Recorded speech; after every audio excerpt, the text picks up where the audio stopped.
Ladies and gentlemen, good day and welcome to Lux Industries Limited Q2 and H1 FY22 earnings conference call.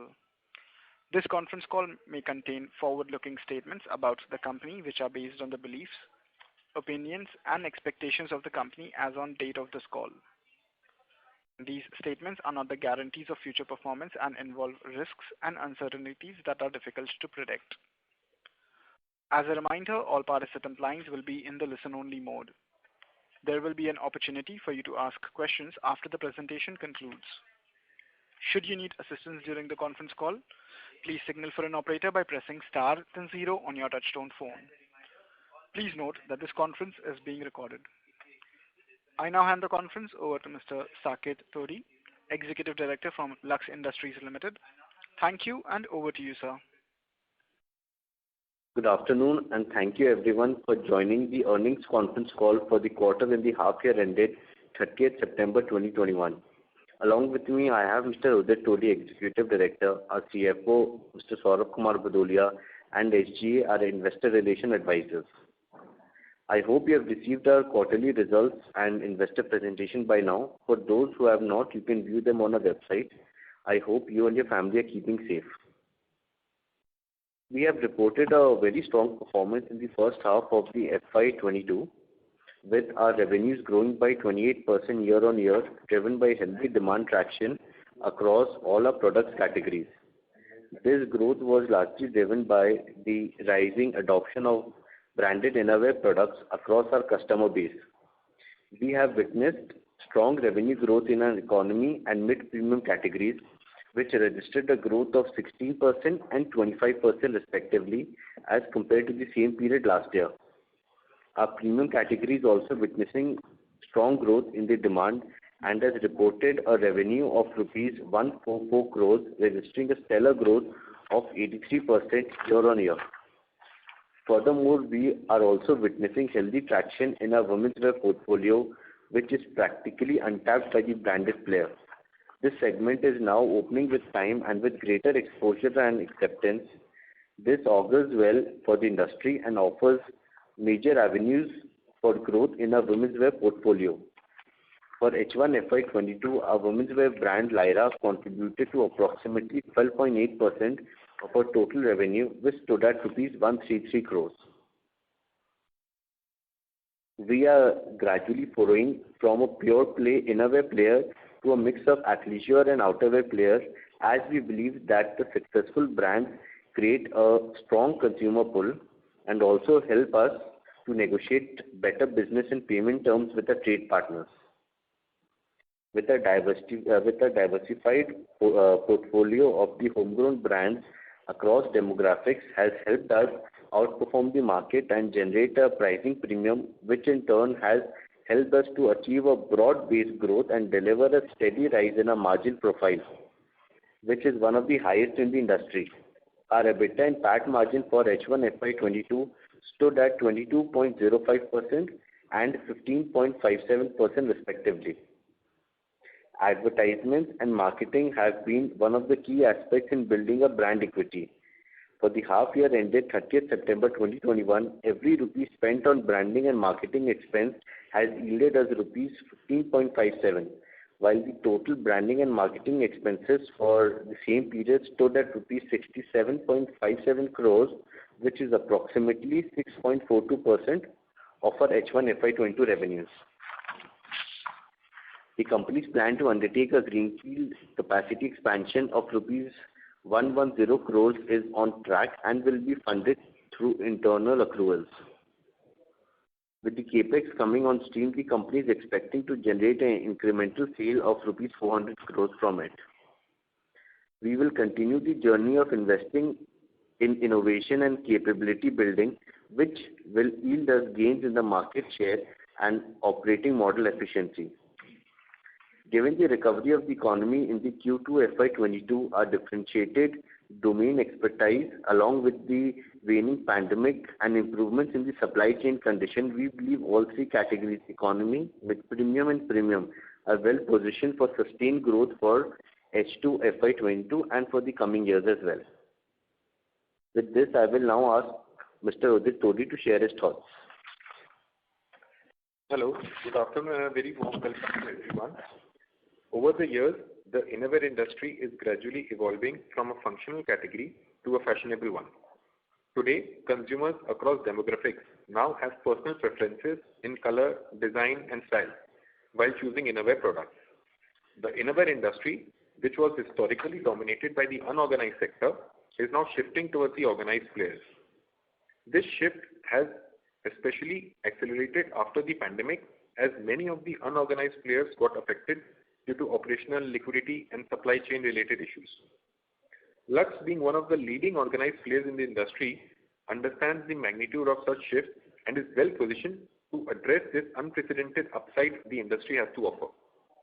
In this regard, we have proactively enhanced our operating, manufacturing and supply chain efficiencies, which has helped us grab the market share across product categories. Today, Lux has approximately 15% market share in the organized men's innerwear segment and a fill rate of approximately 95% as against an industry average of 80%. We have one of the largest distribution networks in this industry, having a strong presence in regions and states. As of 30th September 21, we have approximately 12 depots, 1170 dealers, 674 plus district presence and 2 lakh plus retail touchpoints across India, which showcases our well-penetrated network and strategic relationships built over the years, ensuring last mile delivery. Even though Q1 FY22 was a marginally subdued quarter on account of second wave COVID-induced lockdowns, Q2 FY22 saw significant green shoots in demand as major states started to lift the lockdown restrictions, leading to resumption in the global supply chain. This in turn aided to our export sales gradually returning near normalcy levels. Our export sales for half year ended FY22 contributed approximately 8% of the revenues, which comes to roughly about 83 crores. Currently, we export to 46 plus countries, majorly in the continents of Asia and Africa, and our endeavor to grow our exports revenue by 60% to 60 plus countries by 2025. Now coming to our e-commerce sales. The company is currently shipping 4,000 plus online orders daily and have also entered into marketing alliances with Amazon, Myntra, Flipkart, Ajio, among others, to ride the growing popularity of marketplaces. Our working capital cycle as of 30th September 21 stood at 159 days due to the seasonal nature of the business. Going ahead, we will stay focused on our capacity enhancement along with several other strategic initiatives to increase operational efficiencies, which will help us deliver differentiated products in the market and ensure complete satisfaction and utmost comfort for every consumer by creating top-notch products. With this, I would now request Mr. Bhudolia to take you to the financial performance. Thank you, Udit. Our company reported a very strong growth for the quarter and half year ended 30th September 2021. Our revenues for the quarter stood at rupees 631 crores as against rupees 504 crores, registering a growth of 25% compared to the same period last year. This growth was led by strong demand across our product portfolio. Our EBITDA for the quarter stood at 141 crores, registering a growth of 44% as compared to 98 crores during same period last year. Our EBITDA margin stood at 22% plus, which have seen a significant improvement by 300 basis points year on year, which was majorly attributable to improving product mix, prudent cost rationalization measures taken by the company over a period of time. Our quarterly profits crossed rupees 100 crore mark for the first time ever, registering a strong growth of 50% over same period last year. PAT for the quarter stood at rupees 100 plus crores as compared to rupees 67 crores in Q1 FY 2021. We have also seen an improvement of 264 basis points in our PAT margin, which stood at 15.86% as compared to 13.22% in Q1 FY 2021. Now coming to our half year's performance. Our revenues for half year financial year 2022 stood at rupees 1,052 crore as against rupees 824 crores in H1 FY21. Despite demand uncertainty on account of second wave of pandemic in quarter 1 FY21 and lockdowns, we were able to register a revenue growth of 28% in half year FY22. The reason-wise revenue contribution for the first half of FY22 is as follows: Northern India 30%, supported by Eastern India also 30%, Western India 22%, Central India 15%, Southern India is very minimal, around 3%, while revenue split from segment stood as follows: mid-premium 56%, economy segment 30%, and premium segment is supported by 14% of revenue. Over the years, the company have invested in a basket of more than 15-16 brands which enjoy unaided brand recall for comfort, innovation, and a superior value proposition. From FY17 onwards, the company have invested rupees 709 crores in branding and marketing, which is approximately 8% of the company's revenue. This brand strength has translated into growing margins and a net cash surplus position. Absolute EBITDA for half year stood at rupees 232 crore as compared to rupees 155 crore last year H1 FY21, registering a stellar growth of 50% year on year. The EBITDA margin also has shown significant improvement of 327 basis points, which stood at 22.05% as compared to 18.78% in H1 FY21. PAT for H1 FY22 stood at rupees 164 crore as compared to rupees 104 crores in H1 FY21, with a growth of 58% year on year. The PAT margin stood at 15.5% as compared to 12.5% in H1 FY21, showing an improvement of 300 basis points. Our working capital days as on 30th September stood at 159 days. As on 30th September 2021, the company's gross cash balance and cash equivalent balance stood at rupees 166 crore, while the debt equity ratio stood at 0.14 as against 0.16 in 30th September 2020, which signifies our constant endeavor to deleverage the balance sheet and create strong liquidity buffers. The Board of Directors at its meeting held has declared payment of interim dividend of 600%, that is around rupees 12 per equity share. This is in line with our constant endeavor to reward equity shareholders of the company.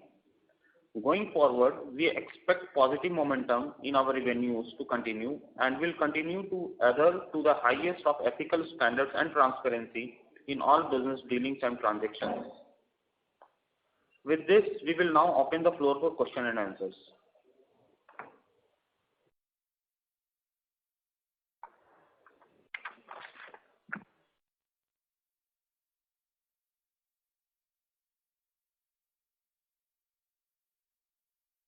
Ladies and gentlemen, we will now begin the question and answer session. Anyone who wishes to ask a question may press star and 1 on their touchtone telephone. If you wish to remove yourself from the question queue, you may press star and 2. Participants are requested to use handset while asking questions. Ladies and gentlemen, we will wait for a moment while the question queue assembles. To ask a question, please press star and 1.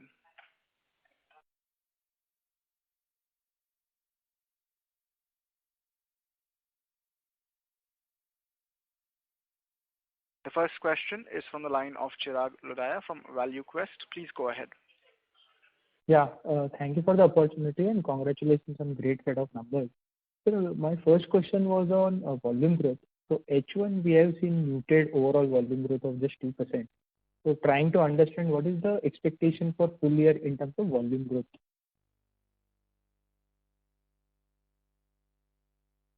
For the H1, the volume growth was mainly subdued because of the higher ASP growth and the increase in the cost of production.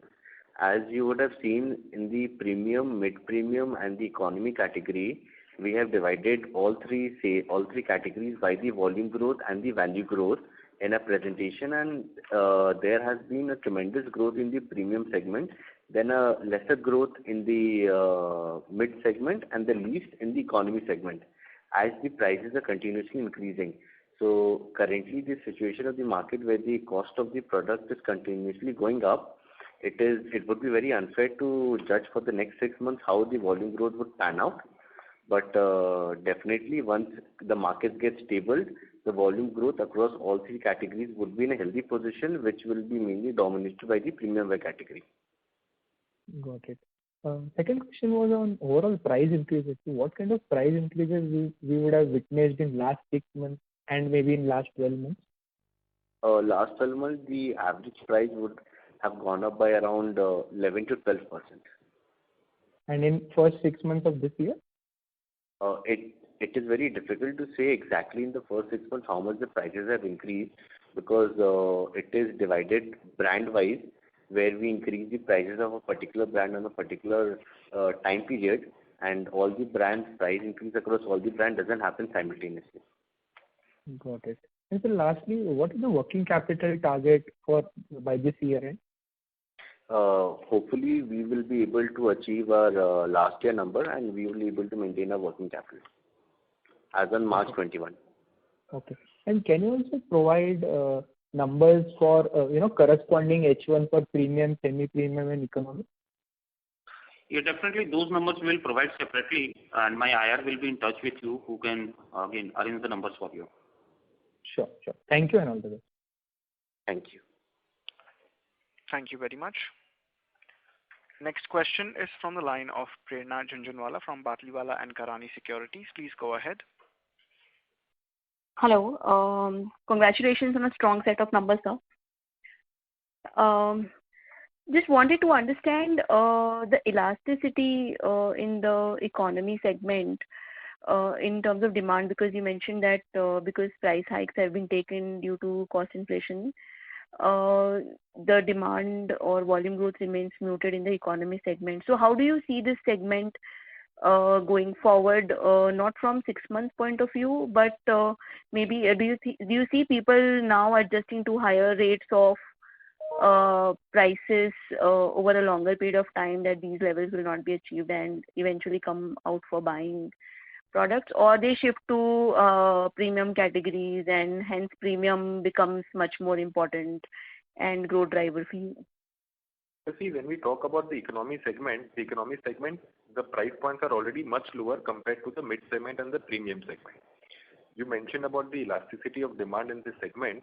So if the kind of products which we are selling at and the kind of target audience we are catering to, obviously the cotton prices have gone up, raw material prices have gone up, so therefore the finished prices have also gone up. But the products which we are making are a very basic necessity product. It's a daily wear product. So people, tend to take some amount of time to adjust to the new prices, but ultimately they end up adopting the new prices because, below the economy level of segment, there is no other segment which is there. When the raw material prices have gone up, they have gone up for the entire industry, be it any player. So ultimately, a person will have to adjust to the new prices sooner or later. And, even if you look at it at the MRP level, a person will end up spending approximately, say, about 10 rupees a piece or 15 rupees a piece more than what he used to. So at that level, and for a product which is so basic and necessity product, the demand does not tend to be so elastic for a 10-15 rupee price increase per piece. And you had mentioned about people moving up to premium and mid-premium category. So premium category people, those who are purchasing products of the premium category, are relatively not so much bothered about the price hike which the company takes. So we always end up taking a price hike at a 6 to 12 month interval, and we have always been able to do that, and we are quite sure and confident that going ahead we will be able to do that again. Okay. And how sustainable are the margins that we are seeing today? Because if we look at 4 to 5 years back, we were at around 15% kind of 12 to 15% range, and now we are not crossing 20%. So at a much lower ad spend that we were doing earlier. So as a percentage of sales, not in quantum. So how do you see the sustainability of these margins, whether we look at it as these margins will improve further or remain here, or it contracts if we increase our ad spends and other costs gets increased with time? So as we have said it again and again in all our previous con calls, that last year our advertisement expenses were a bit lower, and from this year onwards, we are looking at restoring it to normalcy levels.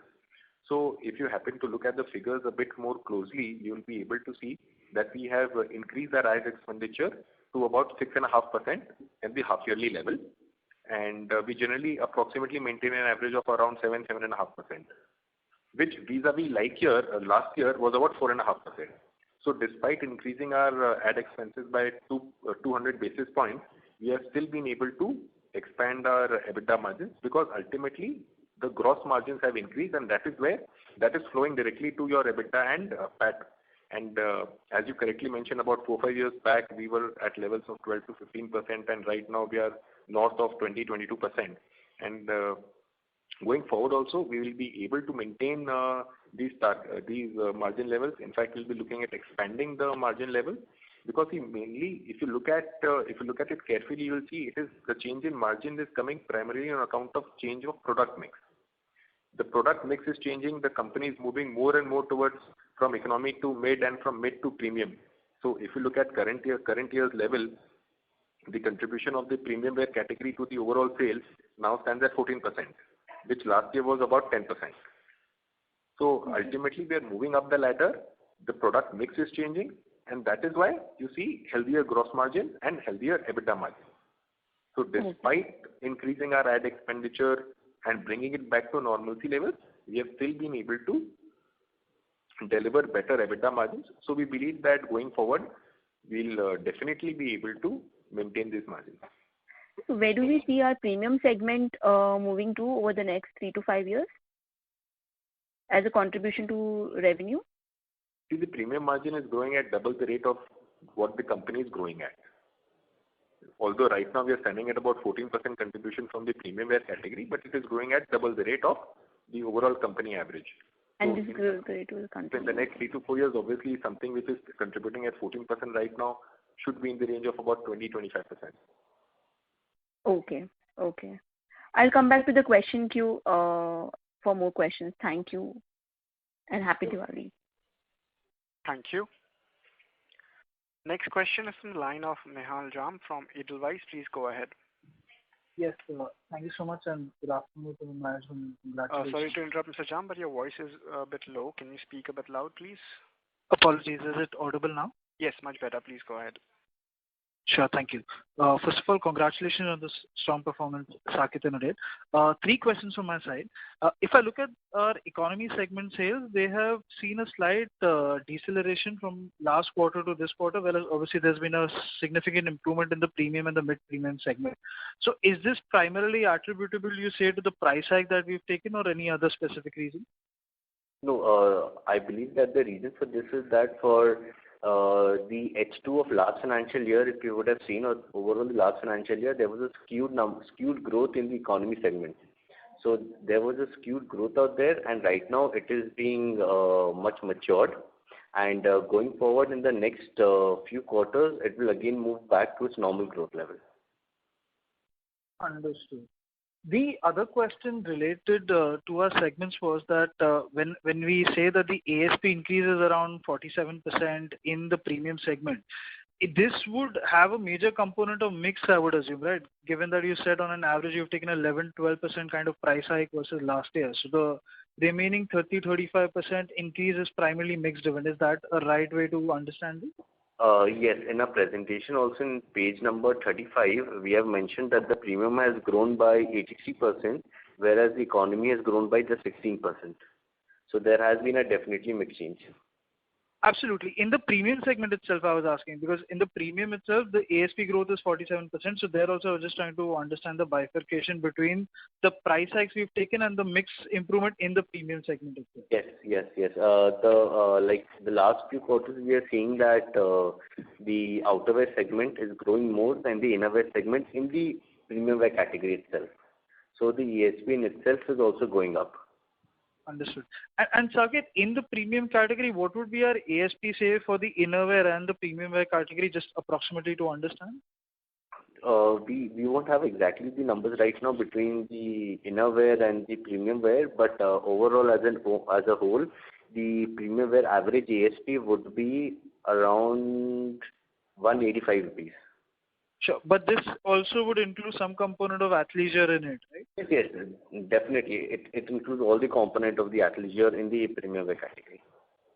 Helpful. Just one last question from my side, that you mentioned obviously in your presentation that the increase in the working capital is a seasonal phenomenon. I would assume that given that you would be stocking up for winter wear, the inventory would ideally end up seeing an increase. But just on the increase in the receivables, anything specific here, and do you expect it to reverse itself by the end of the year?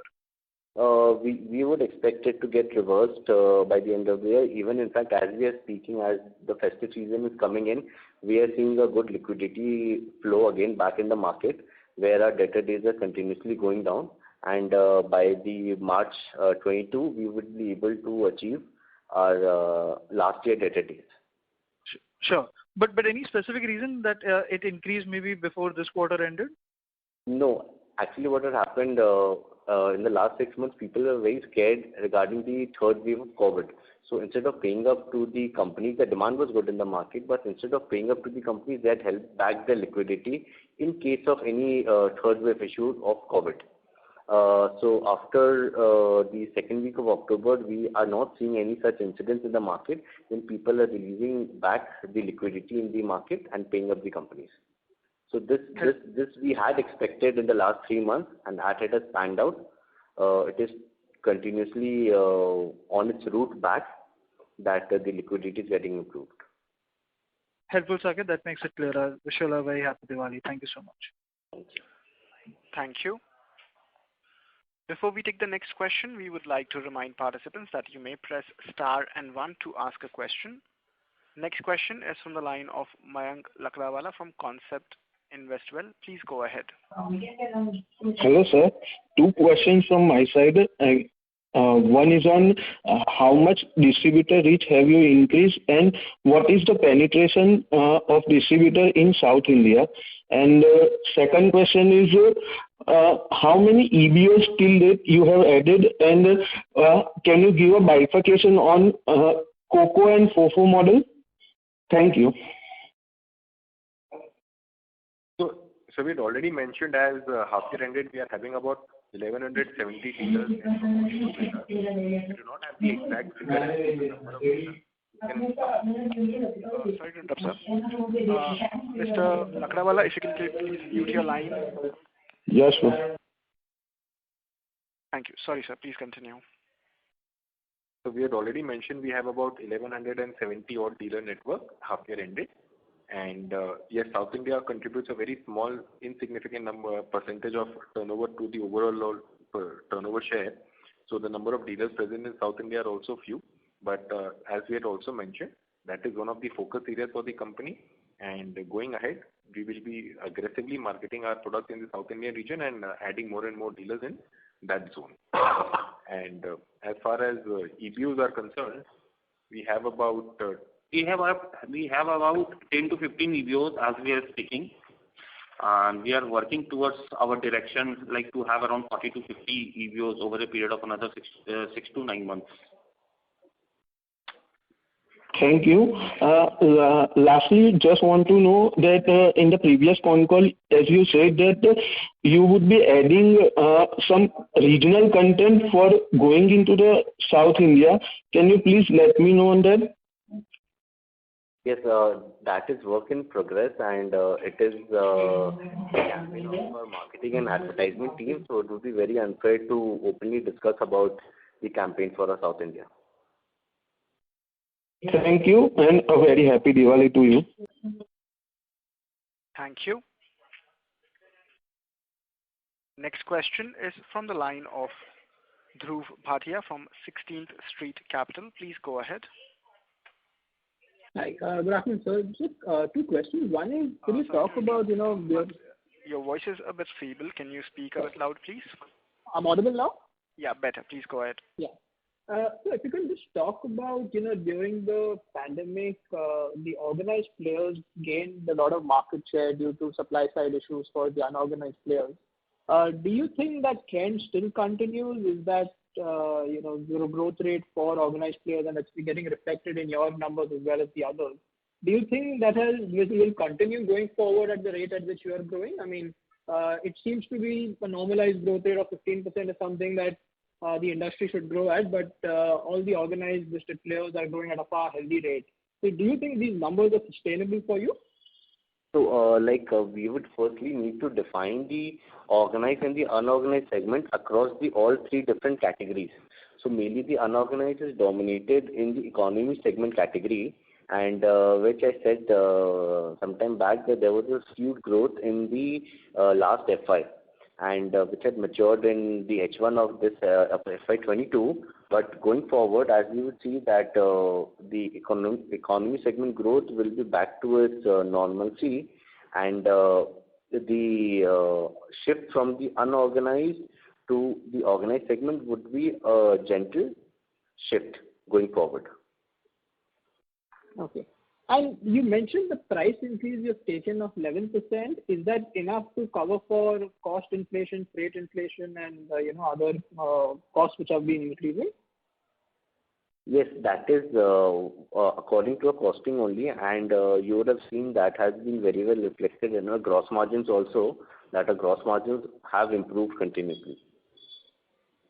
Sure. And just lastly, this one more thing I would just like to add that this 11% is just not a one-time phenomena. It has been continuously happening since the last 10 months, and we would expect the same to continue to happen for the next 6 to 7 months as well, because there has been a continuously increase in the costs, the same trend.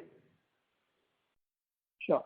And the EBO count which you just mentioned is currently at 15, and you intend to open another 60, you mentioned, right, for the next 9 months? Yeah, around 40 to 50. And the target of 150, as mentioned in the presentation, by FY23 still holds? Yeah, so it will take some time, because as we know, there was a lockdown and there was a lot of resupplying going on in the market because of this pandemic. So we are re-evaluating the situation, and we'll come back with a revised number or with the timelines. But yeah, very much to the extent of 70 to 80%, we are on track. And these will be a combination of COCO and FOFO, right? Almost the company's direction is to go with the FOFO model, because unnecessarily we don't want to put our money in the form of capex or in the working capital. So prima facie we are getting a lot of interesting queries to get into a FOFO model. So people are more than happy to sign up the contract with us. So we are evaluating mainly for the FOFO model way of opening their store. Sure. Perfect. Thank you so much. All the best. Thank you. Next question is from the line of Devanshu Bansal from Emkay Global Financial Services. Please go ahead. Hi, good afternoon to everyone, and thanks for taking my question. So my question is on the women wear brand Lyra. So we are already touching a pretty good annual run rate of 250 crore plus for this brand. So just wanted to know your thoughts as in what are we doing in terms of improvement in the product mix as well as improvement in the network coverage for this brand. Hello? Yeah. Hello. Yes, as you see, we were primarily a bottom wear driven brand, and we still continue to be. Bulk of our revenue comes from the bottom wear category. But in the last couple of quarters, we've made a focused effort to diversify our product basket. So right now, about 80% of our top line would be coming in from the bottom wear category, whereas 10% each would be coming in from the innerwear category as well as the loungewear category. So forward, we will be looking at growing the innerwear and the loungewear category at a much faster rate and offering more and more product in that zone. And when we talk about the organic growth in the bottom wear category, the bottom wear category itself right now has been predominantly dominated by the unorganized sector. People are gradually shifting more and more towards better branded, organized offering products. So we also expect a good demand to be coming in for the bottom wear category. So that is the vision that going ahead, we'll be looking at three-way growth. That would be A, bottom wear category, B would be loungewear, and C would be innerwear. And in terms of distribution reach for this category, how are we placed versus the overall distribution reach of about 2 lakh outlets? So right now we have about 450 to 500 dealers on board, those who are selling these products, and on an average, each dealer sells to approximately 100 retail outlets. So we could approximate the retail touchpoints at about 50,000. Sure, that's helpful. Lastly, apart from increase in raw material prices, there is also likely an impact of increase in GST rates next year. How do you see this impacting our margin, or we will be able to completely pass it on to the customers? You see, the change in the GST rate would be a fundamental change and economy-wide change which every player in this industry has to go through. And when we talk about moving from 5% to 12%, so the incremental 7% is something which is too big for any firm to bear on itself. So definitely we will be looking at passing on the increase in tax rate to the dealer and then forwarding it to the consumer at the last level. And because it's a fundamental change which will be affecting every player, so every player will be looking at forwarding it onwards. That's helpful. So basically my concern was, since raw material prices are also increasing, and then in addition to that, this is also going to come. So will we be able to pass it on completely, or we will have to take some hit? So as a company, we are taking the approach of passing it on only because the kind of margins which we are operating at are very fair and very optimum level margins. And we've never charged a very high level of margin so that we can create some buffer as to bear any shock. So we've always operated at fair margins, optimum margins, and always believed in a volume play. So the kind of whatever increase in tax rate will be there will definitely be passed on at the consumer level. Thank you, sir. Wish you a happy Diwali. That's it from my end. Thanks. Happy Diwali to you. Thank you. Next question is from the line of Dhiral from Phillip Capital. Please go ahead. Yeah, good afternoon, sir, and thanks for the opportunity. So my question is pertaining to the gross margin expansion, X of subcontracting cost. So how much that of would be low cost of inventory plus the synergy benefit of the merged entity? Could you please repeat your question, please? So whatever gross margin expansion which we have seen, X of subcontracting cost, basically raw material cost. So how much benefit we have got from the low cost of inventory as well as the synergy benefit of merged entity? So see, it will be very difficult to bifurcate the savings in the margin in two different buckets. But the way we have done the analysis, it seems around 100 to 150 basis points of the improvement has come through the rationalization of the merger. Balance is through the low cost of the inventory, for which we have taken the price hike, but we have already booked the inventory in advance so that we can leverage the P&L. Okay. And so like one side, we are seeing that there is a shift in the unorganized to organized side. So I believe, this would largely benefit the mass and the economy segment. But that benefit is not occurring to us because our volume growth is net negative if you see H1, even in the H1 basis. So even in H1, if you see out of three different baskets, there is a very huge volume growth in the premium and the mid-premium category. But there is no or almost at the break-even level in the economy segment. So overall, there is an increase in the market share, but there is a change in the shift or migrating the customer from economy segment to the premium segment. And also for the economy, it should be wiser to see the last 18 months growth, as there was a huge growth in the last financial year in the volume-wise economy segment. And as the data is only available for the organized level players, we do not have any access to data of the unorganized players. But if we happen to see during this COVID period, since the last year to the current year, the sense that we get from the market is that although our volume growth must have not been that so fantastic, but if you look at the overall market, we've definitely gathered more market share because the unorganized players have shrunk. as we have also mentioned during the presentation, that the company being such a large player, we've been able to leverage our supply chain management, liquidities and everything in order to, so that the production can be done smoothly and we will be able to supply the products in the market, which the unorganized players have not been able to do. Okay. Okay, got your point, sir. And sir, lastly, again on the gross margin side, so gross margin of H1 FY22 is around 38.5%. And if I see historically also our band was something like 34 to 35%. So, now the low cost inventory won't be there. Okay. So we will again fall back to 34, 35%, or you feel, this will be sustainable range, 38 to 39%?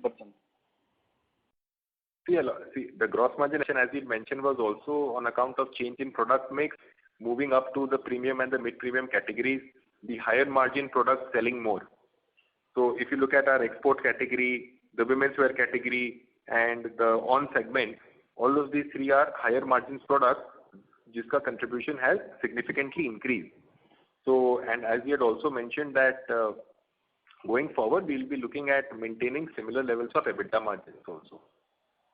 Okay, and so what percentage of growth we have seen in the athleisure side, and how much it contributed to H1 growth? So see, we always analyze and bifurcate our sales brand-wise level rather than category-wise. So we'll definitely ask our IR team to get back to you as to if we'll be able to provide you data for athleisure versus innerwear. Okay, sure. And just last one question, sir. So regarding our distributor count, also last quarter we have given this figure of 1170, and this quarter also our figure has remained same. So we have not added any new distributor. So see, adding of distributor is a call which is taken by the marketing team, and we only end up adding distributors where we feel it is necessary for us to do. It is not that you add up a distributor and you will get an incremental sale. So we only add up distributors where we feel there is a need in the market. We try and get more sale out of the existing distributors itself. That will help us more. Okay. Okay. And so what was the contribution from the modern retail side? And how much online growth we have seen in this quarter? See, e-commerce as a sales we can just give you a qualitative sense. E-commerce, we feel that this year we'll be looking at least about 50 to 100% growth compared to last year. So e-commerce has done fantastically for us this time, and going forward also, e-commerce will be one of our focus areas, and we are quite sure that in the next 3 to 4 years, we are targeting to reach a 3-digit figure for sales coming in from the e-commerce side. Okay, and so lastly on the ad spend side, so ad spend for FY22, would it be remain at 6.5%, or you wanted to inch up to 7%, sir, for FY22? Sorry, you are asking about the ad expenses. Ad expenses. So yeah, so till now, like we are expecting that our year should end with around 7.5% kind of total advertisement expenses. To the extent of H1 closer, we have incurred around 6.5%. Okay, so maybe H2 the ad spend would be higher. A bit, because anyway, the entire idea was to take the ad expenditure in the range of 7.5% types. But initial last 2-3 months, there was very minimal level of the spend, or the ad has been deferred to some extent. So the thing should start improve during the second half of the year. Okay, okay. Thank you so much, sir. That's it from my side.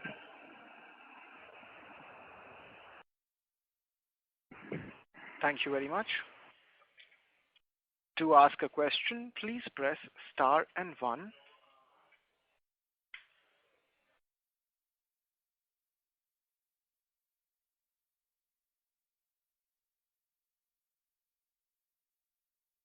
Next question is a follow-up from the line of Chirag Lodaya from ValueQuest. Please go ahead.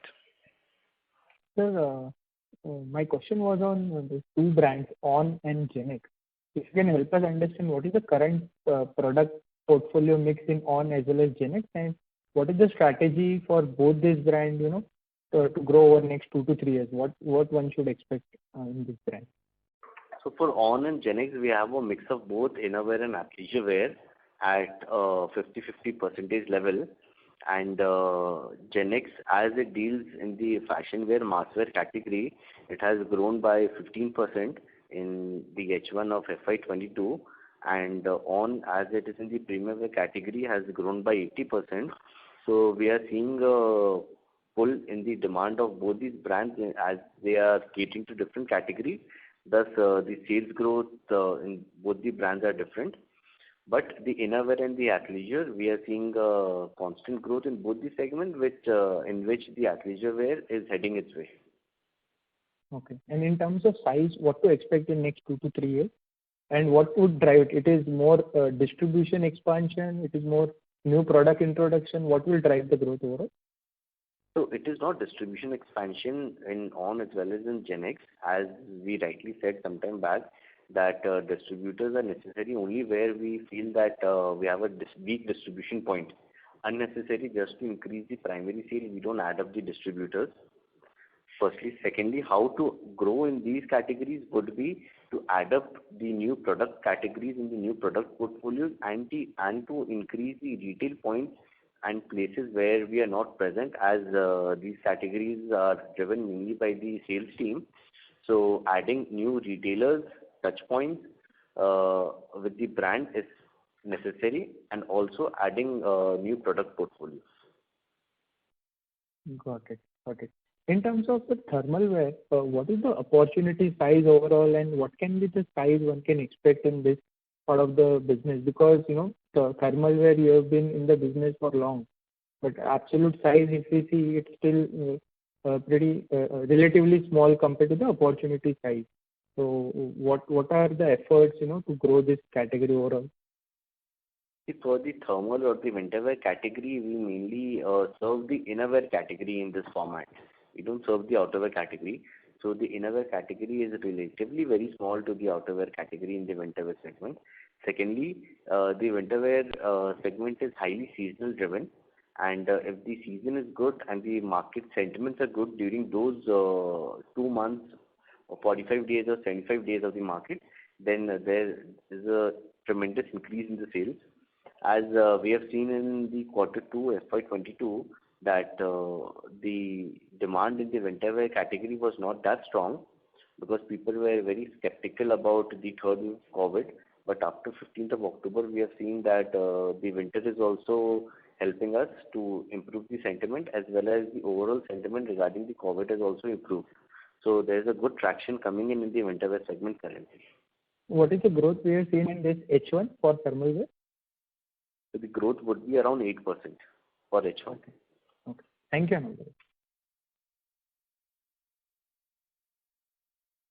Thank you.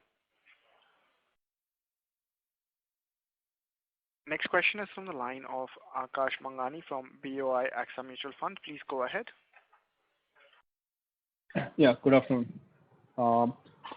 Could you talk about the working capital? You briefly mentioned earlier that you will normalize the number by March 22.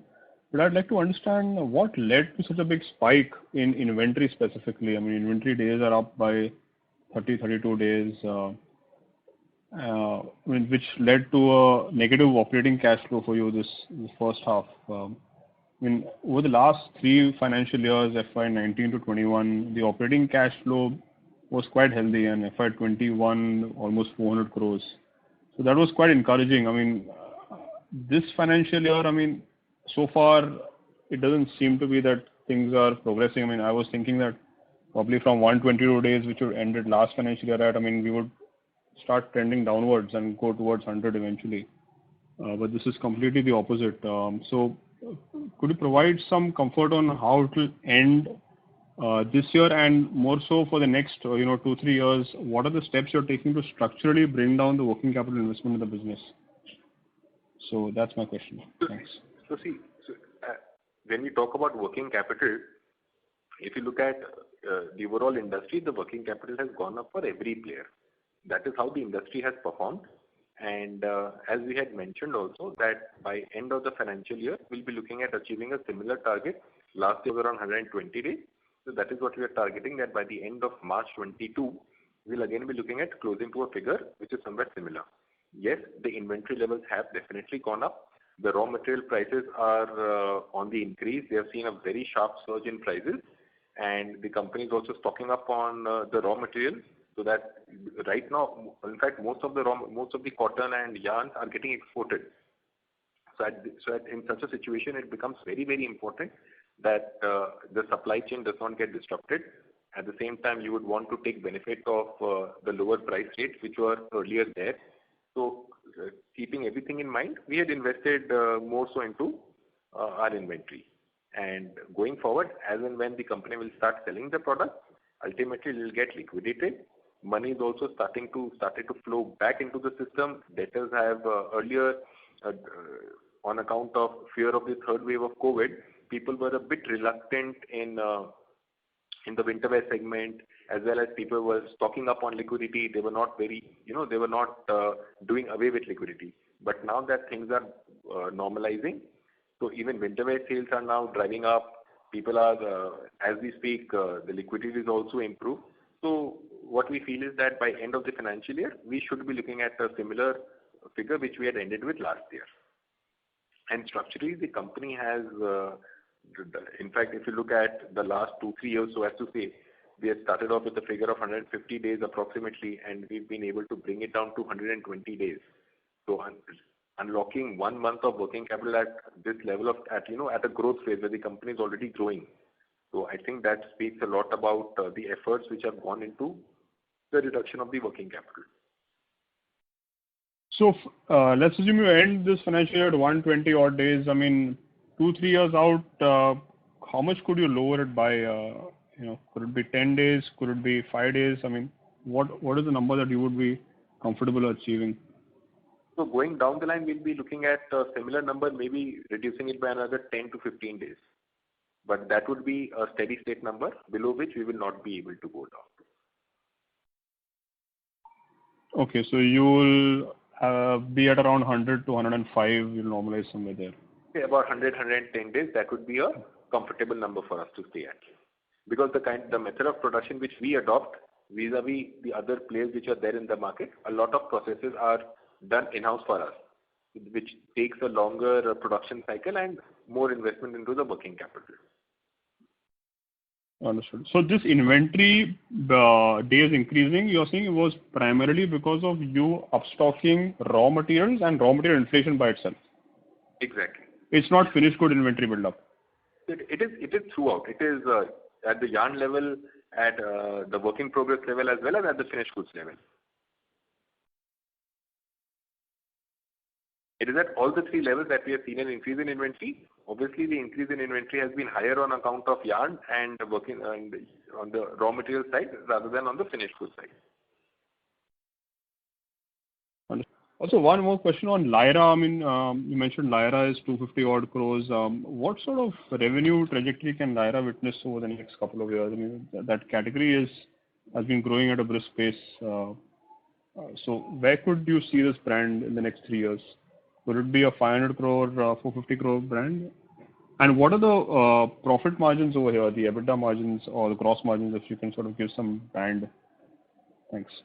So if you look at our investor deck, we've already placed it within 3 buckets.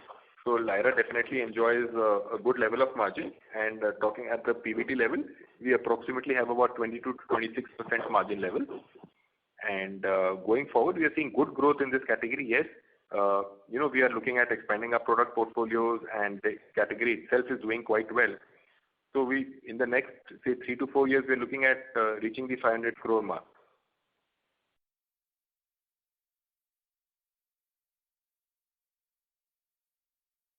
Okay, thank you so much. Thank you. Ladies and gentlemen, we will take our last question now, which is from the line of Rajiv Bharti from DAM Capital. Please go ahead. Yeah, good afternoon, sir. Thanks for this opportunity. So my question is, what is the kind of price hike we are looking at in Q3, Q4 as an industry level? I understand that once you announce a price hike at a channel level, there will be some front loading of demand by the channel, right, in anticipation of the price hike which is coming through. You see, if you talk about quarter 3, we are looking at a price hike of about in the range of 5 to 10%. And yes, people will be anticipating buying a lot of products. But when we look at quarter 4, we are again looking at the new GST regime kicking in, which will be applicable from 1st of January 22. So again in the quarter 4, there should again be a price hike owing to the increase in the GST rate. So we'll be looking at a price hike in quarter 3 as well as a price hike in quarter 4. Price hike of quarter 3 will be driven by raw material prices, and price hike of quarter 4 will be driven by the new GST regime. Sure. So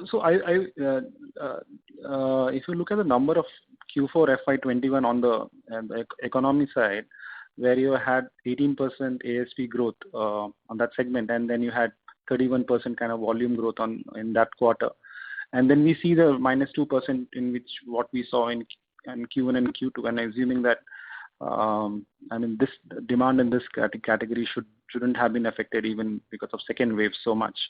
So this is basically that the volume growth what we captured in Q4 is getting normalized in the subsequent quarters, and some similar kind of pattern will we see in, let's say whenever price hike you take in Q3, and it will happen in maybe Q1 of next year.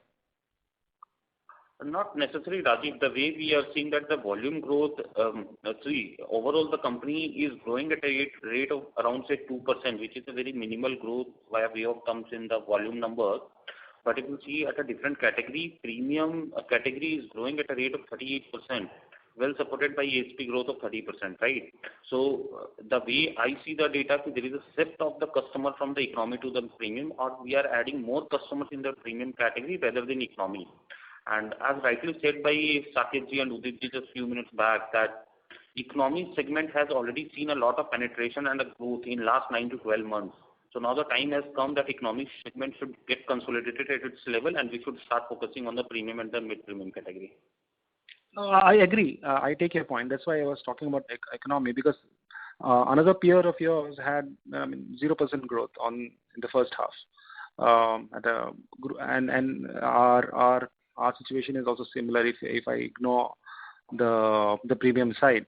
My point is this front loading is basically playing out now because of the price hikes which we have taken in Q4, and if there is a substantial price hike coming through, then we'll see a similar pattern in subsequent quarters. Yes, we should see a similar pattern in the Q3 and the Q4 of FY22. But overall, on an annualized basis, the volume-wise economy segment should grow around that 7 to 8%. Okay, great. Thanks a lot. That's it. All the best. Thank you very much. Ladies and gentlemen, that was our last question for today. I now hand the conference over to the management for closing comments. Over to you. I take this opportunity to thank everyone for joining the call. I hope we've been able to address all your queries. For any further information, kindly get in touch with our strategic growth advisor, our IR advisor. Thank you, and wishing everyone a happy Diwali and a prosperous New Year. Stay healthy, stay safe. Thank you very much, sir. Ladies and gentlemen, on behalf of Lux Industries Limited, thank you all for joining us. You may now disconnect your lines.